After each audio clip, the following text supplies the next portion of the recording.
ये प्रजापति विश्वविद्यालय बहुत लंबा चौड़ा जो भाग लेते हैं, उनका मैं कुछ ग्रंथ पढ़ा और उनकी कुछ पुस्तिकाएं देखी।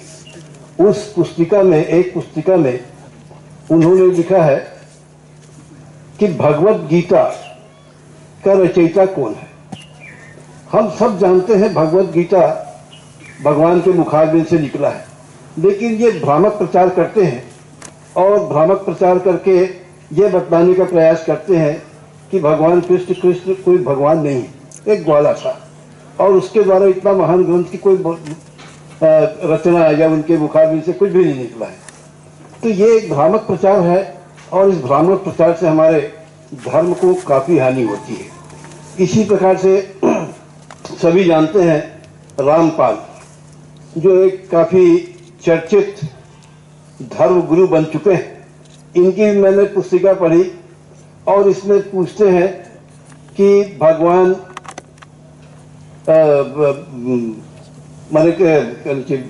भगवान विष्णु के पिता कौन है, भगवान शंकर के पिता कौन है। हम सब जानते सनातन धर्म के लोग कि ये अजन्मा है, सब कुछ जानते हैं, लेकिन ये भ्रामक प्रचार करके हमारे धर्म में जो भ्रम पैदा कर रहे हैं, उससे निश्चित रूप से हमारे सवाल ये है कि ये इस प्रकार जो कार्य कर रहे हैं, इससे हम किस प्रकार निपटें या इसके संबंध में क्या आपका आदेश होगा।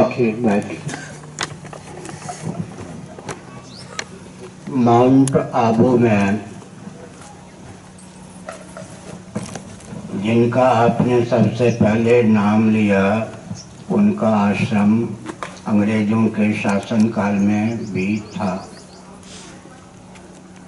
लेकिन अंग्रेजों के द्वारा प्रतिबंधित वह आश्रम था। वहाँ कोई भी शिष्ट शीलवान व्यक्ति न जाए। लेकिन स्वतंत्र भारत में सनातन परंपरा प्राप्त जो गुरुगद्दी है, व्यासपीठ है, उसको विकृत और विलुप्त करने की भावना से इस प्रकार के बहुत से अनर्गलत प्रलाप करने वाले तंत्रों को, मतों को उद्भासित किया गया।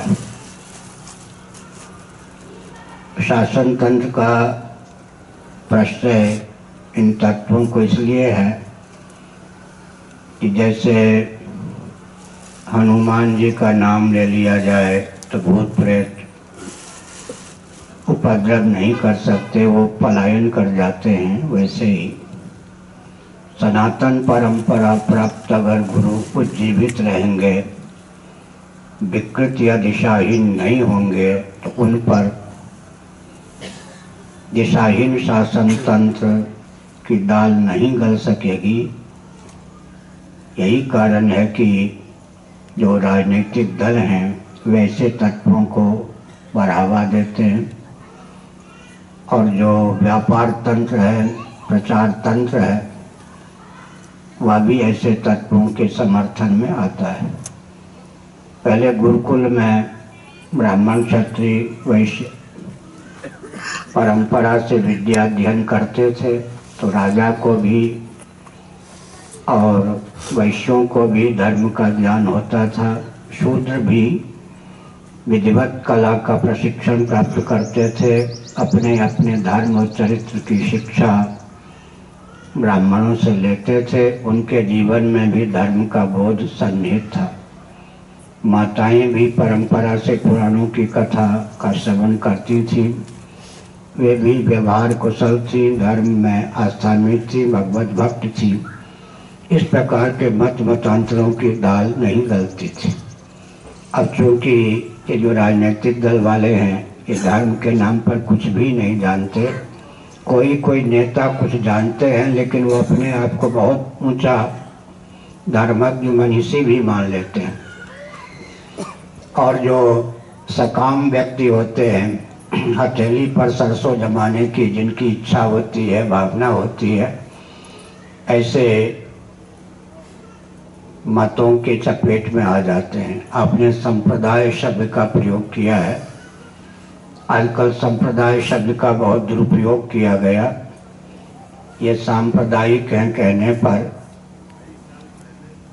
व्यक्ति समझता है कि गए गुजरे हैं, संकीर्ण विचारधारा के हैं। लेकिन भगवत पाद शिवावतार शंकराचार्य महाभाग ने बृहदारण्यक उपनिषद के भाष्य में ब्रह्म विद्या संप्रदाय कर्तृभ्यः वंशर्षिभ्यः नमो ऋषिभ्यः माध्भ्यः इस प्रकार संप्रदाय शब्द का अर्थ किया है। सनातन परंपरा से वेदादि शास्त्रों का जो अध्ययन होता है उसका नाम संप्रदाय है। गुरु अपने गुरु से, उनके गुरु फिर अपने गुरु से विद्या प्राप्त किए होते हैं। वह अधिकारी शिष्य को फिर विद्या देते हैं। ब्रह्म विद्या और धर्म की जो सनातन परंपरा है उसका नाम संप्रदाय है। संप्रदाय शब्द बहुत ही आदर का सूचक है। अब तो केवल एक संप्रदाय के व्यक्ति अपने को संप्रदाय के व्यक्ति कहने में संकोच नहीं करते। स्वामी नारायण संप्रदाय आज भी कहा जाता है। बाकी राजनेताओं ने इस शब्द का बहुत दुरुपयोग किया है।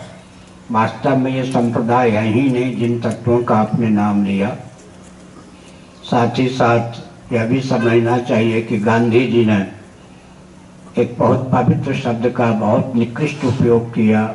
वो निकृष्ट उपयोग हरिजन के रूप में हुआ। हरिजन जान प्रीति अतिवारे जिम हरिजन ही उपज न कामा, भगवान के भक्त का नाम।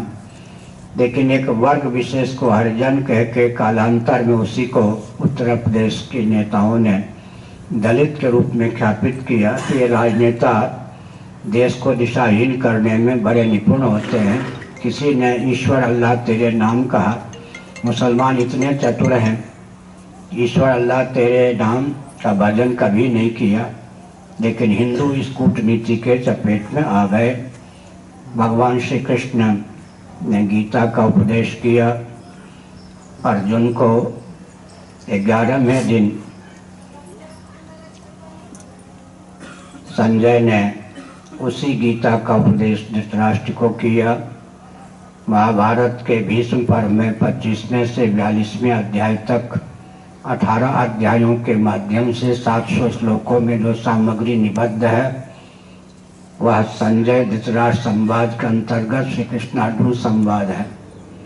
संजय धृतराष्ट्र संवाद वैशंपायन जन्मेजय संवाद के अंतर्गत है। और वैशंपायन जन्मेजय संवाद सूत शौनक संवाद के अंतर्गत है। महाभारत का एक उज्ज्वल अंश श्रीमद् भगवद गीता है। भगवान श्री कृष्ण साक्षात परात्पर परमेश्वर ही सिद्ध होते हैं। कृष्णस्तु भगवान स्वयं। उनको ग्वाला कहकर उपहास करने वाले आपको तो नहीं पता होगा। पहले आपने जिन लोगों का नाम लिया उनके गुरु मुल्तान के थे और संभवतः कायस्थ वर्ण के थे और पैजामा पहने होते थे। मुल्तान के कुछ व्यक्ति लीलाधर डॉक्टर आदि वृंदावन में आके बस गए थे स्वतंत्रता के बाद। वो हमको बताया करते थे डॉक्टर लीलाधर जी हेम्योपैथ के अच्छे चिकित्सक थे। उनके पिताजी के पास वो कुछ सीखने आते थे। जिनके नाम पर पहले जो आपने जिनका नाम लिया पंथ चला, उनकी स्थिति यह थी कि पैजामा में होते थे, मुल्तान में रहते थे। और हमारे परिचित डॉक्टर लीलाधर जी के पिताजी से कुछ सीखने आते थे। उनके शरीर छूटने के बाद उनको प्रजापति का रूप दे दिया गया। और एक दार्शनिक तथ्य भी है कि मूल का मूल नहीं होता। सांख्य सूत्र में पढ़ें, मूल का मूल नहीं होता। साकार जगत में भी यह नियम चरितार्थ है कि मूल का मूल नहीं होता है। वहाँ जाकर प्रश्न का उत्तर नहीं मिल सकता, वहाँ मौन रहना उचित होता है। मूल का मूल नहीं। किसी भी वृक्ष का मूल है, फिर उसके मूल की जिज्ञासा नहीं होती है। तो साकारवाद में भी गोत्र प्रवर्तक जितने ऋषि हैं उनको पिता मान लिया जाता है। अंत में ब्रह्मा जी को पितामह मान लिया जाता है। और अर्जुन ने कहा प्रपितामहश्च, भगवान श्री कृष्ण को कि आप विष्णु के अवतार हैं, हमारे प्रपितामह। हिरण्यगर्भात्मक ब्रह्मा की अभिव्यक्ति भगवान विष्णु के नाभि कमल से होती है, तो ब्रह्मा जी के भी पिता हो गए, उद्भव स्थान हो गए श्रीमन नारायण। साकारवाद की दृष्टि से भी नारायण का कोई पूर्वज सिद्ध नहीं होता, लेकिन उनका मौलिक स्वरूप निर्गुण निराकार सच्चिदानंद स्वरूप ब्रह्म सिद्ध होता है। यह मर्यादा है, बोलने और लिखने की मर्यादा होती है। अब चूंकि जितने राजनीतिक दल हैं ये उपद्रव को ही प्रश्रय देने वाले हैं, धर्म कर्म को मिटाने का ठेका इन राजनीतिक दलों ने ले रखा है। जो कुछ हमारी परंपरा शास्त्र सम्मत शेष है उसको नष्ट करने का बीड़ा इन्होंने उठा रखा है। इनके ऊपर अराजक तत्वों की शिक्षा पद्धति का भूत सवार है, उनसे बचने का प्रयास करना चाहिए। और एक अडवाणी जी जब भाजपा के अध्यक्ष थे, श्री राम जन्मभूमि को लेकर मैंने जो वक्तव्य दिया था उससे प्रसन्न होकर मेरे पास वो आए थे दिल्ली में। लगभग 45 मिनटों तक मेरे पास रहे।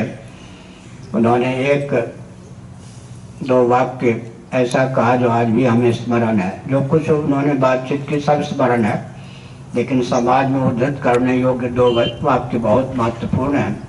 अडवाणी जी ने कहा कि परंपरा प्राप्त 4 पीठों के आप शंकराचार्य यदि सैद्धांतिक दृष्टि से मिलकर घोषणा करें, उस मार्ग पर चलें और चलावें, तो हम राजनेता कौन होते हैं कि आपके विरुद्ध एक दिन भी शासन कर लें।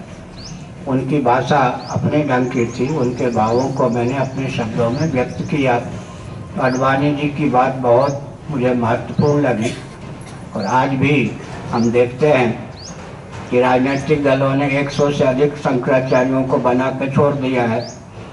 सबसे पहले कांग्रेस ने, नरसिंह राव ने मेरे विरोध में यह चक्र चलाया था जब मैंने रामालय ट्रस्ट पर हस्ताक्षर नहीं किया था। उसके बाद विश्व हिंदू परिषद ने सबसे ज़्यादा घातक काम किया कि 50 शंकराचार्य बना के छोड़ दिया, 4 कुंभों पर कब्जा कर लिया। तो अंग्रेज़ों की जो भावना थी उसको भी मात करने वाले ये हिंदू जगत के व्यक्ति निकल आए।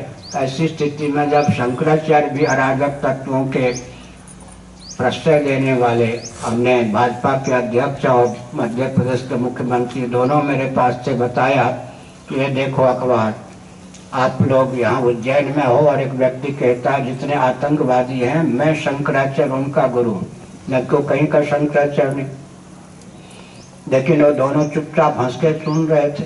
अब उसको खूब उन्होंने प्रश्रय दिया था, खूब सामग्री दी थी शिविर लगाने के लिए। सपा सरकार ने उसको पर्याप्त सुविधा दी। अभी भाजपा की सरकार है उत्तर प्रदेश में, माघ महीने में उसको पूरी सुविधा दी जाएगी। तो परंपरा प्राप्त गुरु आचार्य न रहें और इस प्रकार की अनर्गल मान्यताएं, एक यथार्थ गीता अघोरी कोई संत ने प्रकाशित की है। अब अशोक अड़गड़ानंद जी, अरे नाम मुझे मालूम होता है, मुझे जितनी बात बोलनी चाहिए उतनी बोलता हूँ, क्योंकि पूरे विश्व का गुप्तचर तंत्र काम करता है। मुझे जितनी बोलनी चाहिए उतनी जानता हूँ, नाम भी जानता हूँ, बहुत कुछ जानता हूँ। तो अब वो अशोक सिंघल जी ने उस पर चूंकि सम्मति दे दी, तो दिग्विजय सिंह जी ने मुझसे कहा उज्जैन में, महाराज मैं तो गीता का अध्ययन करता हूँ, यथार्थ गीता। हमने कहा भले व्यक्ति तुम तो शंकराचार्य के शिष्य हो, अगर गीता का ही अध्ययन करना है तो मराठी नहीं जानते तो हिंदी अनुवाद जो ज्ञानेश्वरी का है उसको पढ़ो। अब तो गीता प्रेस से प्रकाशित है, चौखम्मा से पहले से प्रकाशित है। तो बड़े बड़े राजनेता उस चपेट में आ गए, कांग्रेसी भाजपाई सब यथार्थ गीता। अब यथार्थ गीता का अर्थ क्या होता है कि गीता भी अयथार्थ है और एक यथार्थ है। तो ये सब उन्माद को फैलाने वाले तत्व जितने हैं इनको विदेशी तंत्र के द्वारा समर्थन प्राप्त है, व्यापार तंत्र के द्वारा समर्थन प्राप्त है, मीडिया तंत्र के द्वारा समर्थन प्राप्त है। सबका अभिप्राय है कि परंपरा प्राप्त कोई शंकराचार्य न रहे। मुझे तो 25 साल हो गए इस पद पर, एक दिन भी मुझ जैसा व्यक्ति अगर कोई ना हो भगवत कृपा से, गुरु गोविंद ग्रंथ की कृपा से, तो पद पर टिक नहीं सकता। किसी न किसी राजनीतिक दल का उसको प्रचारक बनना ही पड़ेगा, अन्यथा मरवा दिया जाएगा, फरन हो जाएगा, पागल बना दिया जाएगा। इतनी यातना दी जाती है। 25 साल से मैं यातना सह रहा हूँ मुस्कुराते हुए। मुझ पर 3 लोगों की दाल गलती हुई भी नहीं गलती है। ये सब षड्यंत्र है। अपने आप को ही बचाने का प्रयास करना चाहिए, लेकिन हम सोए हुए नहीं हैं। व्यासपीठ का शोधन, फिर शासन तंत्र का शोधन। कल भी रात्रि में मैंने कहा, कोई अग्रवाल जी थे मंत्री, उनके सामने, और फिर दोनों में सैद्धांतिक सामंजस्य, इतना सा कदम उठाना है। और 2 व्यक्ति का संगठन भी पर्याप्त होता है स्वस्थ क्रांति के लिए। नीचे से चलें ऊपर की ओर तो समर्थ रामदास जी ब्राह्मण, शिवाजी क्षत्रिय, एक व्यासपीठ से संबद्ध संत, एक शासन तंत्र से क्षत्रिय परिवार के, दोनों का सामंजस्य हुआ, सैद्धांतिक। काया पलट हो गया। एक और चाणक्य तो एक और चंद्रगुप्त, एक और नवरत्न तो एक और विक्रमादित्य, एक और शंकराचार्य, कुमारिल भट्ट तो एक और सुधन्वा। इसी प्रकार से एक और व्यास जी तो दूसरी ओर श्री कृष्ण जी, एक और धौम्य जी तो एक और पांडव। इसी प्रकार एक और वशिष्ठ जी तो एक और राम जी, एक और भृगु जी तो एक और पृथु जी, एक और नारद जी तो एक और ध्रुव जी, एक और नारद जी तो एक और प्रहलाद जी। इसका मतलब 2 व्यक्ति आदर्श हों और सैद्धांतिक धरातल पर इनमें सामंजस्य सध जाए तो सारा काम बन सकता है। मैं एक क्षत्रिय को ढूंढ रहा हूँ। व्यासपीठ की ओर से तो भगवत कृपा से हम लोग हैं, कोई दबा नहीं सकता। अरबों रुपये से अरबों एटम बम लगा कर कोई डरा दे या घुटना टिकवा दे, ऐसा संभव नहीं है। भगवान ने कृपा की है। एक क्षत्रिय को मैं ढूंढ रहा हूँ। अब उसके लिए अंतरंग व्यूहरचना भी कर रहा हूँ। अभी हमने राम राज्य परिषद का गठन किया है श्री वृंदावन धाम में। चुनाव की प्रक्रिया को अपनाए बिना शासन तंत्र जैसा हमको चाहिए, उस प्रकार का शासन तंत्र कैसे उद्भाषित हो। अभी विधानसभा के पूर्व अध्यक्ष उड़ीसा और पूर्व मंत्री भी, 3 बार सांसद भी रह चुके, ऐसे 80 व्यक्ति मेरी अनुपस्थिति में भुवनेश्वर में श्री रामराज परिषद, जो हमारे पूज्य गुरुदेव धर्म सम्राट स्वामी कटपात्री जी महाभाग के द्वारा संस्थापित है, उसमें सम्मिलित हुए थे। तो हम लोग जगे हुए हैं और सारी समस्याएं हमारे सामने हैं। इससे कोई समस्या नहीं। समस्या के विस्फोटक परिणाम का नाम समस्या नहीं होता।